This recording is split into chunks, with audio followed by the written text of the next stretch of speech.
मुझे तो उन्होंने ये कहा कि हम होटल ढूंढ रहे थे, मैं होटल मिला नहीं है, हम गाड़ी में ही सो रहे हैं। तो मैं जाने लगा, फिर मुझे शक हुआ, मैंने कहा, मैंने दोबारा दरवाजा खोल के लाइट जला के देखी, फोन की टॉर्च जला के देखी, तो उन्होंने वॉमिटिंग करी हुई थी। मैंने बच्चे को हिलाया, बच्चा हिला नहीं, जोर जोर के हिलाया, मैंने सिर भी हिलाया, नहीं हिला।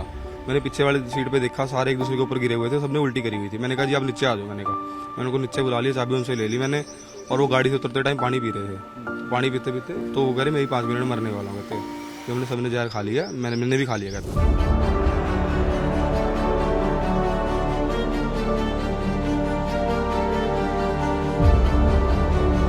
हरियाणा के पंचकूला से एक दिल दहला देने वाला मामला सामने आया है। यहाँ एक ही परिवार के 7 लोगों ने कथित तौर पर जहर खाकर जान दे दी। मृतकों में पति पत्नी, उनके 3 बच्चे और 2 बुजुर्ग सदस्य शामिल हैं। पुलिस के मुताबिक घटना सोमवार रात करीब 11 बजे सेक्टर 27 में सामने आई, जब एक कार से सभी के शव बरामद किए गए। कार उत्तराखंड के देहरादून नंबर की पाई गई। सूचना मिलते ही पुलिस मौके पर पहुंची और कार में मौजूद सभी लोगों को अस्पताल ले जाया गया। अस्पताल में 6 को मृत घोषित किया गया, जबकि एक सदस्य की हालत गंभीर बताई गई थी। इलाज के दौरान उसकी भी मौत हो गई। पुलिस के मुताबिक मृतकों में 2 की पहचान प्रवीण मित्तल और उनके पिता देशराज मित्तल के रूप में हुई है। शुरुआती जांच में सामने आया है कि परिवार भारी कर्ज से परेशान था, जिसके चलते उन्होंने ये गलत कदम उठाया। पंचकुला के सेक्टर 27 में दिल दहलाने वाली घटना सामने आई है, जहां एक ही परिवार के 7 लोगों ने जहर खाकर आत्महत्या कर ली है। इस वक्त मैं पंचकुला के सेक्टर 27 में ही हूं, जहां पर एक गाड़ी से देर रात 7 शव बरामद हुए हैं और जिस जगह से शव बरामद हुए उसी जगह पर हम इस वक्त मौजूद हैं। यहीं पर जो गाड़ी है वो बताया जा रहा है कि खड़ी थी और उसमें से जो 7 लोग हैं, जो डेड बॉडीज हैं, वो रिकवर हुई हैं। और यहाँ कुछ जो लोग मौजूद थे वो मेरे साथ हैं। पुनीत राणा है जो यहीं पर रहते हैं और वो उनसे जानते हैं कि किस तरीके से ये घटना हुई है। और बताया जा रहा है कि जब जो मृतक है, जो मुखिया है परिवार का, वो जीवित था, तब जो पुनीत है उनके पास गए थे। तो पुनीत भाई बताइए कि किस तरीके से घटना हुई थी और क्या तब कोई जिंदा था जब आप उस गाड़ी तक पहुंचे थे? जो ड्राइवर सीट पे बैठे थे वो जिंदा थे, बाकी तो सारे मर गए थे। मतलब लग रहा था, क्योंकि मैंने उनको हिला के देखा, कोई नहीं हिल रहा था। तो उन्होंने एक दूसरे के ऊपर उल्टी करी हुई थी। तो मुझे तो उन्होंने ये कहा कि हम होटल ढूंढ रहे थे, मैं होटल मिला नहीं है, हम गाड़ी में ही सो रहे हैं। तो मैं जाने लगा, फिर मुझे शक हुआ, मैंने कहा, मैंने दोबारा दरवाजा खोल के लाइट जला के देखी, फोन की टॉर्च जला के देखी, तो उन्होंने वॉमिटिंग करी हुई थी। मैंने बच्चे को हिलाया, बच्चा हिला नहीं, जोर जोर के हिलाया, मैंने सिर भी हिलाया, नहीं हिला। मैंने पीछे वाली सीट पे देखा, सारे एक दूसरे के ऊपर गिरे हुए थे, सबने उल्टी करी हुई थी। मैंने कहा जी आप नीचे आ जाओ, मैंने उनको नीचे बुला लिया, चाबी उनसे ले ली मैंने, और वो गाड़ी से उतरते टाइम पानी पी रहे थे। तो पानी पीते पीते हमारे घर के आगे आके बैठ गए। तो हमने उनको और पानी पिलाया कि चलो कोई बात नहीं, ठीक हो जाओ आप। तो वो कह रहे मैं ही 5 मिनट में मरने वाला हूँ, कहते कि हमने सबने जहर खा लिया, मैंने भी खा लिया, कहते। तो आपने ये नहीं पूछा कि क्यों खाया, ऐसा कदम क्यों? कह रहे भी हमारा बैंक का कर्जा है बहुत ज्यादा, कहते भी हमने इस करके सुसाइड कर लिया। कह रहे हमारे रिलेटिव बहुत अमीर हैं, कहते, और भी किसी ने हमारी मदद नहीं करी है, इसलिए मर रहे हैं हम सारे। तो क्या ये कहीं बाहर से आए थे? बताया जा रहा है कि देहरादून के थे या यहीं कहीं रहते थे, क्या बताया उन्होंने? उत्तराखंड नंबर गाड़ी थी, बाकी ये नहीं पता कहाँ से थे कहाँ से नहीं। कह रहे कि उत्तराखंड नंबर की गाड़ी थी और वो यहाँ कथा सुनने आया था, ऐसा कुछ जिक्र किया? बोला तो उन्होंने ऐसी है कि हमें कथा सुनने आए थे और भी वहाँ पे हमें होटल नहीं मिला, तब हम यहाँ रुक रहे हैं। तो क्या लग रहा था उन्होंने कुछ खाया था या कुछ किस तरीके से जहर कंज्यूम किया था, कहाँ किया था, कुछ बताया उन्होंने? नहीं, वो उन्होंने बताया कि हमने जहर खाया, बस उन्होंने यही बताया कि हमने खा लिया है। गाड़ी के शीशे तौलिए से कवर किए हुए थे? तौलिए से कवर कर रखे थे उन्होंने, तभी हमें शक हुआ है कि उन्होंने तौलिए से कवर क्यों करें, यहाँ गाड़ी हमारे घर के पास गाड़ी क्यों खड़ी है। मैंने तो उन्हें कह दिया, मैं कहाँ से गाड़ी आप हटा लो, मार्केट में लगा लो। तो वो कहते कि ठीक है। फिर मेरे को जब शक हुआ, मैंने कहा रुक जाओ भैया 1 मिनट, मैंने उनको रोक लिया। तो रुकने के बाद मैंने चाबी मांग ली उनसे, मैंने कहा चाबी दे दो आप, कि मुझे भाग ना जाए कहीं। तो उन्होंने कहा कि मैं ही मरने वाला हूँ, कहते हैं। जो गाड़ी कौन चला रहा था, जो मृतक? ड्राइवर सीट पे, वहाँ जो जिंदा था वही था ड्राइवर सीट पे, मेन तो वही था जी, आदमी तो वही था। आप बता सकते कहाँ पे एग्जैक्टली गाड़ी खड़ी थी? बिल्कुल यहीं पे खड़ी थी।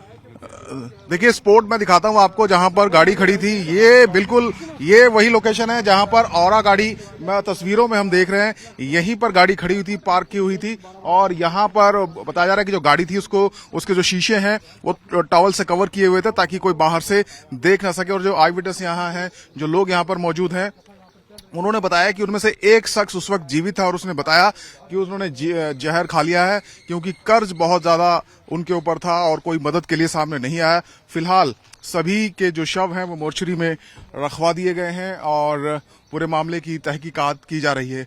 कब आए थे लोग, कहां से आए थे, इसकी जानकारी अभी, हालांकि जो शुरुआती जानकारी वो ये कि देहरादून के रहने वाले हैं और यहाँ जो कथावाचक हैं बाबा बागेश्वर धीरेन्द्र शास्त्री, उनके कथा का आयोजन चल रहा है, वहां पर वो आए थे और यहां से लौटते वक्त उन्होंने जहर खाकर गाड़ी में आत्महत्या कर ली। घटना की गंभीरता को देखते हुए डीसीपी हिमाद्री कौशिक और DCP law and order Amit Dahiya मौके पर पहुंचे।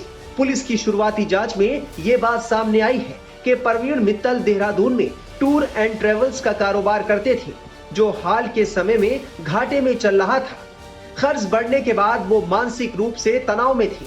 हालांकि सबसे बड़ा सवाल ये बना हुआ है कि पूरा परिवार पंचकुला क्यों आया और यहीं आत्महत्या क्यों की।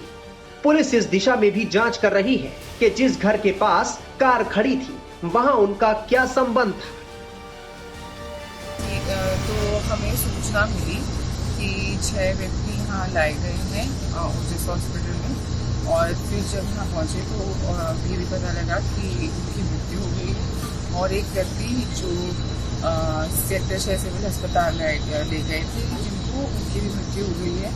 तो इस मैटर में जो हमें प्रथम दृष्टया लग रहा है कि ये आत्महत्या का मैटर है ना, सुसाइड का मैटर है प्राइमा फेसी। तो फिर भी सिंगल क्राइम टीम मौके पर पहुँच चुकी है, इन्वेस्टिगेटिंग ऑफिसर्स मौके पर पहुँच चुके हैं। हम सारे साइंटिफिक एविडेंस कलेक्ट करेंगे और इस मैटर को प्रॉपरली एनालाइज करेंगे। बट प्राइमा फेसी हम जो 6 लोगों ने जहर खाया, मैं उसमें कौन कौन लोग हैं? वो ये पूरे परिवार के लोग हैं।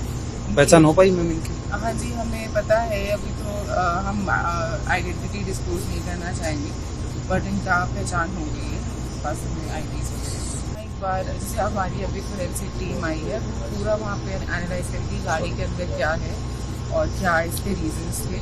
बट हाँ, कुछ फैक्ट्स हमारे सामने जो एकदम प्राइमरीली आए हैं, उससे ये इंडिकेशन होता है कि सुसाइड का मैटर। आसपास के लोगों ने बताया कि घटना वाली जगह कार लगभग 2 घंटे से खड़ी थी, लेकिन किसी को अंदेशा नहीं था कि कार के अंदर ऐसा दर्दनाक मंजर छिपा है।